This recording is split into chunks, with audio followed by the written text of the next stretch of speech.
The trinket no one wanted the street market was noisy and hot.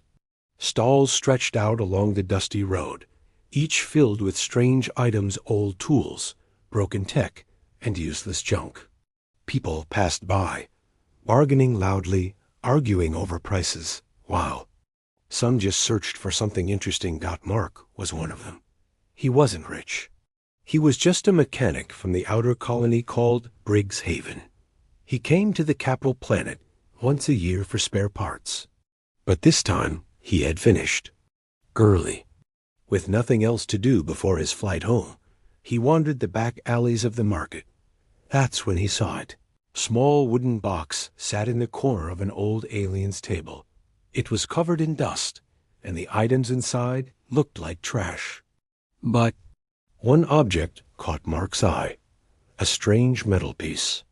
Small, about the size of a coin. It was shaped like a triangle with rounded edges and lines etched across its surface. It shimmered faintly under the sun. How much for this? Mark asked, picking it up. The alien seller, an old, thin creature with greenish skin and tired eyes, looked at him and shrugged. 5 credits, he said. Mark paused. 5 credits was nearly nothing, just the price of a cheap lunch. He smiled and nodded. All right, he said. I'll take it. He put the trinket in his pocket and forgot about it. It was just a cool-looking thing. Maybe he'd hang it in his workshop as decoration. But that night, something strange happened. As Mark boarded the shuttle back to Briggs Haven, the security scanner beeped louder than usual when it passed over his pocket. The guard looked at him with a frown. Metal object? She asked. Yeah, he said, pulling out the triangle. Just a souvenir. She scanned it separately. Her device blinked red, then made a strange clicking sound before shutting off completely. That's weird, she muttered. Mark shrugged. I guess it's old junk. She waved him through, still staring at the now dead scanner. The shuttle lifted off into the sky. Mark took a seat by the window and leaned back. The stars welcomed him. He was going home, but his rest didn't last. Hours later, while crossing a silent part of space, the shuttle's lights flickered. The pilot made an announcement, some kind of interference. They would stop at a nearby relay station to check the systems. Routine, they said. Mark didn't think much of it, but as the ship drifted near the station, something outside began to glow. Mark stood and walked to the observation deck, along with a few other passengers. And then he saw it. Far off in the blackness was a shadow. Massive, silent. Its shape didn't match any known ship or station. It floated like a ghost, half hidden in darkness. One of the station's workers ran inside, pale and shaking. There's something out there, he said. Something old. It's not in any records. The lights dimmed again, and the triangle in Mark's pocket began to hum. He pulled it out, confused. It was glowing now, faint blue light pulsing across the edges. The lines etched into its surface moved like tiny rivers shifting in a map. It didn't feel like a souvenir anymore. More alarms rang through the station. Someone shouted from the control room. There's movement. The ship is waking up. Mark looked down at the glowing trinket in his hand. Something told him this was no accident. Asterisk. The ghost ship awakens. The space station shook gently. Lights flickered above. Crew members and passengers were shouting, running, confused. Some stared out the windows, frozen by fear. Others tried to call for help, but the comms were dead. Mark stood in the middle of the observation deck, the glowing trinket in his hand. It was no longer cold. It was warm, almost like it was alive. The strange shadow in space drifted closer. It's not natural, one of the engineers whispered. That's no asteroid. That's a ship. Mark turned to the nearby station commander, a sharp-eyed woman in uniform. What's going on? He asked. She didn't take her eyes off the screen. Whatever that thing is, it's ancient. It's broadcasting something. but it's in no known language. What about the trinket? Mark asked. It started glowing when the ship appeared. The commander looked at him quickly. Show me. He held it out. The moment she touched it, the station lights went out completely. A deep hum filled the air like a low song, echoing in their bones. Outside the window, the ship began to light up. One section at a time, it came alive with bright blue energy. Its sleek, sharp design slowly revealed itself, smooth and black like obsidian, glowing with old alien markings. Then, as if pulled by some invisible force, Mark floated forward. The triangle in his hand shone bright. The station's airlock opened. By itself. No one did that. A technician gasped. A beam of light connected the alien warship to the station right where Mark stood. Everyone backed away. Mark didn't move. The triangle pulsed again. I think it wants me to come aboard, he whispered. Absolutely not, the commander said, stepping forward. We don't know what's on that thing. You could die the moment you step inside. I didn't. Open the airlock, Mark said. I didn't do any of this. It's calling me. The humming grew louder. A voice deep, not human, echoed in the station. No one understood the words, but the message was clear. The ship was waiting. Mark stepped into the light. He was lifted gently, pulled across open space, straight toward the alien warship. He didn't even wear a suit, yet he could breathe. The light surrounded him like a protective bubble. As he moved closer, the ship's full shape became clear. It was massive, larger than any human vessel he had ever seen. It looked like a mix of metal and bone, covered in faded symbols and strange armor. Plating. Mark touched down softly on a black platform. The trinket floated out of his hand and into a socket in the wall. The ship reacted instantly. Lights flickered. To life, doors opened with smooth clicks, and strange machines powered up around him. The air was breathable, fresh, as if waiting for a crew that never returned. A voice, calm and mechanical, spoke in perfect English. Welcome, key holder. You are now commander of the Archship Vantaris. Mark's mouth fell open. What? This vessel is yours. Designed to answer only the one who holds the ancient seal. Mark looked around in awe. But I just bought it for 5 credits. Your purchase does not change your destiny, the voice replied. Suddenly, holograms appeared in the air, galactic maps, alien fleets, ancient battles. He saw star systems fall, enemy ships explode, and a final command. Hide the Archship until the seal is found again. Mark backed away, overwhelmed. He wasn't a soldier. He wasn't a leader.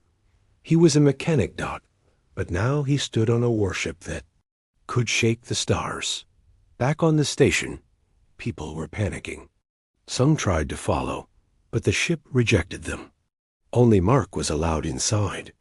The glowing triangle still sat in its socket, now permanently fixed. He had no idea what came next, but deep down, he knew something big had just changed, and the galaxy was about to feel it. Asterisk. The first command Mark stood alone inside the alien ship's command center. It was quiet, too quiet. The walls glowed faint blue, and smooth black panels pulsed with gentle energy. He turned slowly, taking in the size of the room. It felt more like a cathedral than a warship's bridge. The voice returned.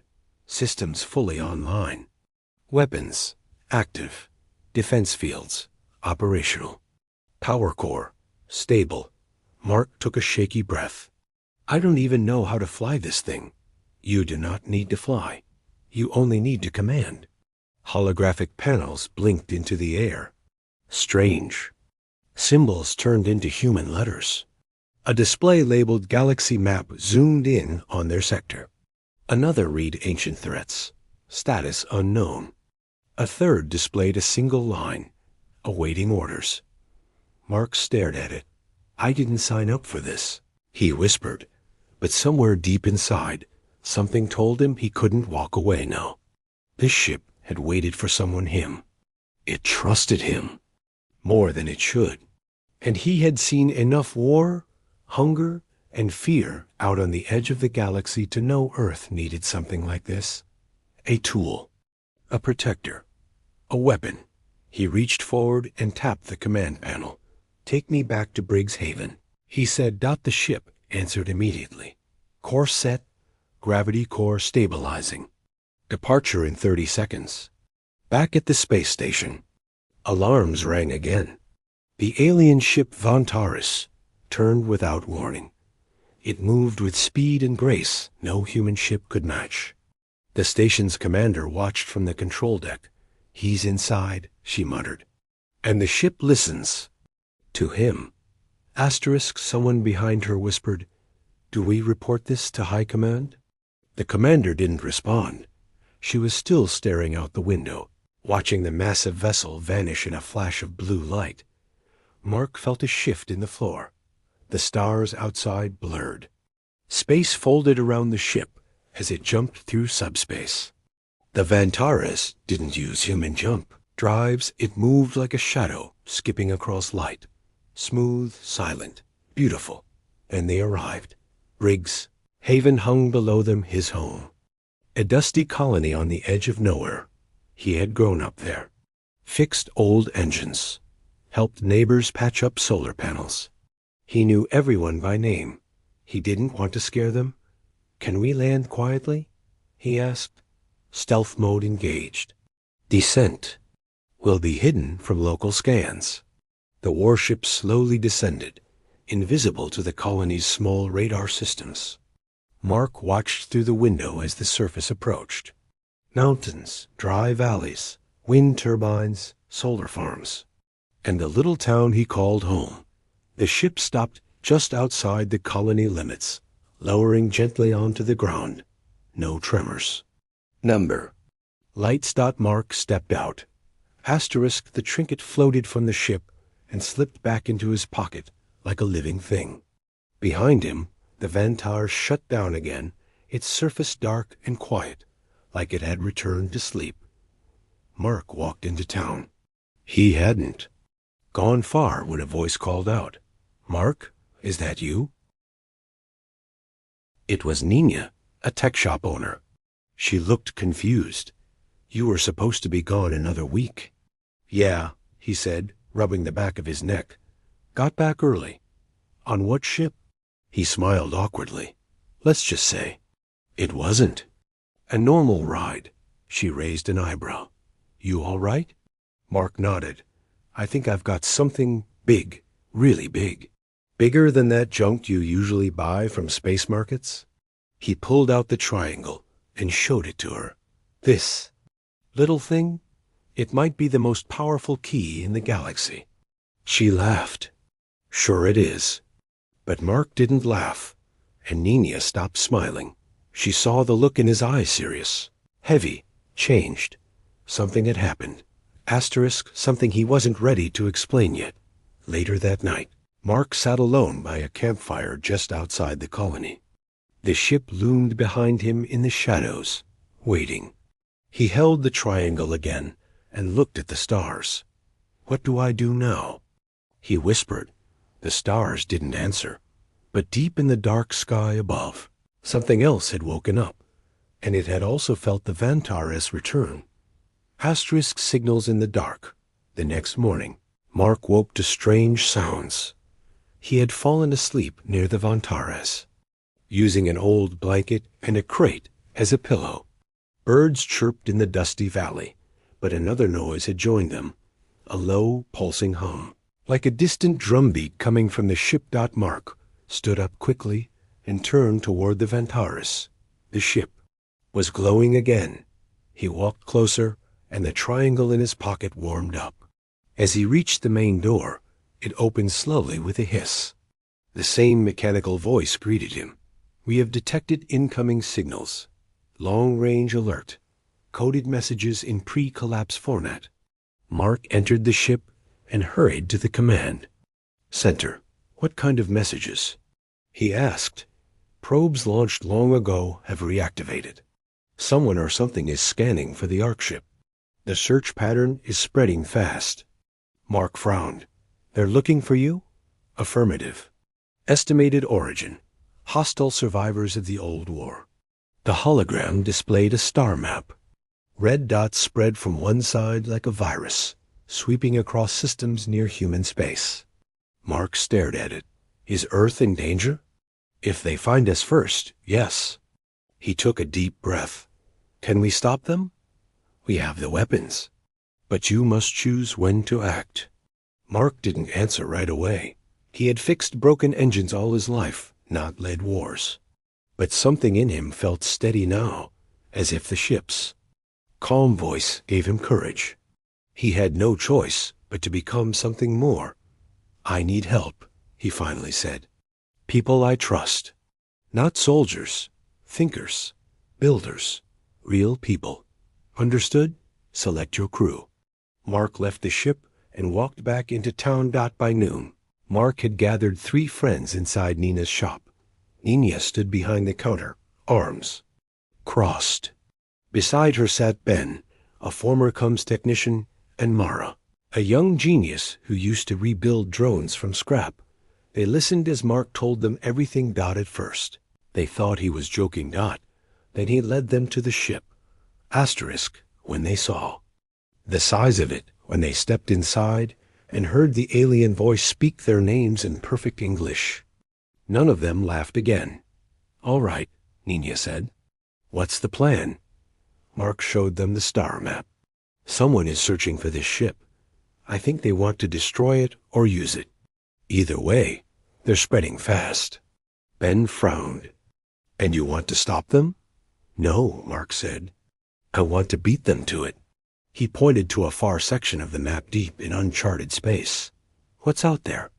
Mara asked. The ship answered. Coordinates match the vault of the dead sun, believed to be a sealed memory archive left by the last commander of the Vantaris. Ben looked confused. Why would we go there? Because if the last commander left something behind, it might help us understand who built this ship and what those enemies want. Asterisk Nina folded her arms. So you want to leave our colony, fly into dangerous space, and dig around a graveyard left by aliens we've never met? Mark nodded. Exactly. For a long moment, no one spoke. Then Mara smiled. I'm in. I've always wanted to see a dead sun. Ben laughed nervously. I can keep the comms running. Sure, let's do this. Nina sighed. I must be losing my mind, but all right, I'll come too. Someone has to keep you all alive. Mark grinned. Welcome to the crew. That night, they prepared quietly. Supplies were packed. Tools loaded. No one in the colony noticed when the massive black ship lifted off silently and vanished into the stars.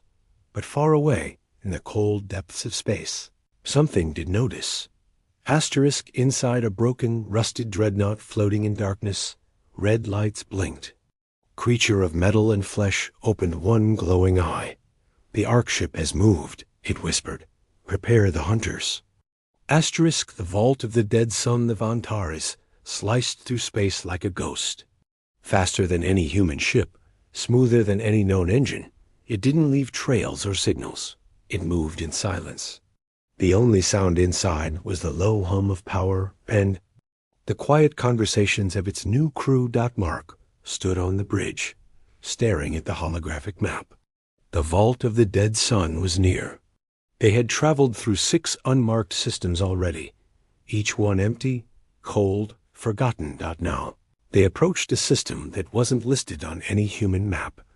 The sun was gone, burned out long ago.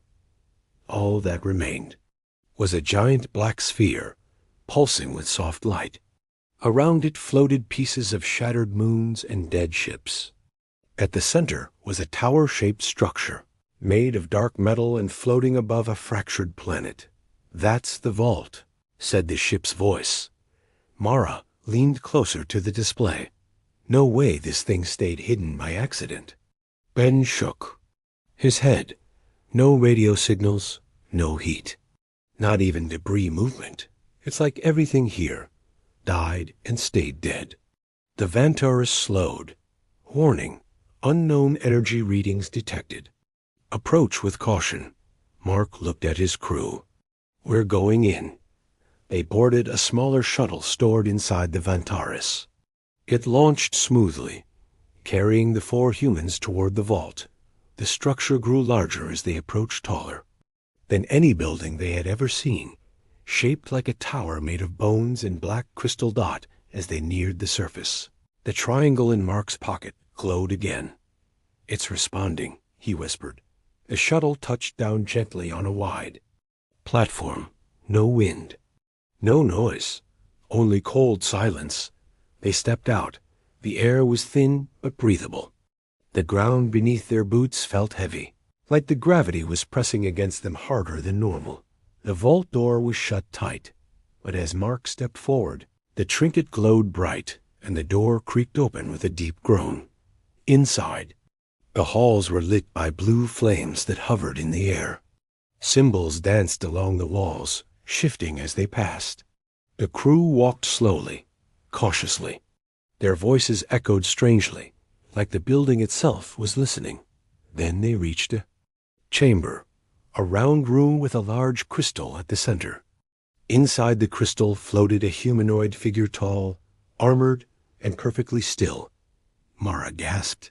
Is that the last commander? Ben checked his scanner. No life signs. But there's data stored inside that armor.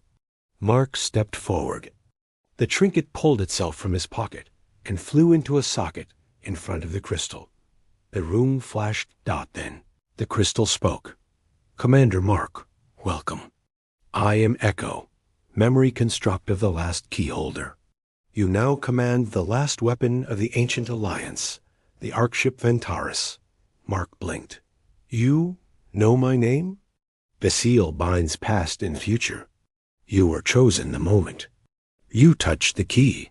The crystal displayed a vision. Galaxies at war, alien fleets burning, and twisted creatures rising from broken worlds. The enemy is not dead. They waited in silence, rebuilding. They fear the Vantaris. That is why they seek you now. Ben's voice cracked. What are they? We called them the Woken, machines born from war. Not truly alive, not truly dead. They consume stars. And now they come again, Mara whispered. How do we stop them? You must remember what we forgot. A surge of light burst from the crystal, uploading ancient data into the Vantaris. Weapons blueprints, hidden jump routes, the design of a powerful energy core known only to the ancient builders. And the crystal dimmed. This is my last message. Commander, take what we left behind and fight, not for revenge, but for survival. The chamber grew quiet. The lights faded. Mark pulled the trinket from the socket. The crystal cracked, and the figure inside vanished into dust. The vault had given them its final gift. Now, it was time to go home. As the shuttle returned to the Vantaris. No one spoke for a while. Then Nina broke the silence. They're coming, and we have the only ship that can stop them. Mark looked toward the dark horizon. Then we fight, he said.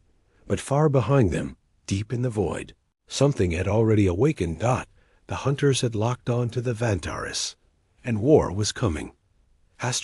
They found us. The Vantaris jumped back into deep space, silent and fast. Inside the command center, Mark stood beside the glowing map. The vault's upload had changed everything. Now they had detailed information about ancient enemies, forgotten weapons, and the locations of old defensive stations across the stars. But something else had changed too. Alarms blared suddenly. Warning, hostile ships detected. Pursuit underway. Ben spun toward the sensor display. They found us. 2. No 4 unknown ships tracking our jump path. Mark's chest tightened. How close? 14 minutes to contact. Enia stepped forward. We run? Mara shook her head. They're faster than us in normal space. We can't jump again yet, Core's cooling down.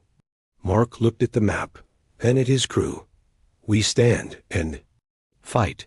Everyone froze. Here? Ben asked. With just us? Mark didn't hesitate. We have this ship.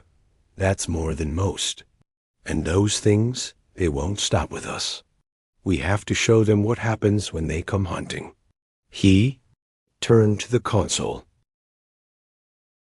Activate all primary weapons. Prepare stealth mines. Target tracking on approach vectors. The Vantaris responded instantly. Massive cannons slid from its hull. Stealth mines were ejected into space, cloaked and spinning silently like stars. Then, the Vantaris went dark. The enemy ships arrived. 4 twisted vessels long, sharp, and pulsing red with energy slid out of the void like knives. They didn't send warnings. They didn't ask questions. They opened fire, but the Vantaris was ready. The first enemy ship fired a plasma bolt toward the Black Ark ship, but nothing hit. The bolt passed through empty space. The Vantaris had already moved. From behind an asteroid field, the ancient warship unleashed a single rail blast. It sliced one enemy clean in half. No sound, just light and destruction. Direct hit. Mara shouted. Ben cheered. One down, but the others didn't stop.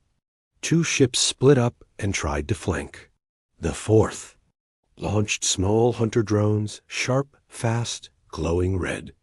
They swarmed like insects. Nina jumped into a gunner station. I've got the drones. Turrets rotated and opened fire, spraying bursts of energy. Dozens of drones exploded in flashes of light. Still more came. The ship shook. They've landed hits on our side shields. Ben warned. Mark grabbed the Thea. Controls. Rotate. Bring the front plasma lance online.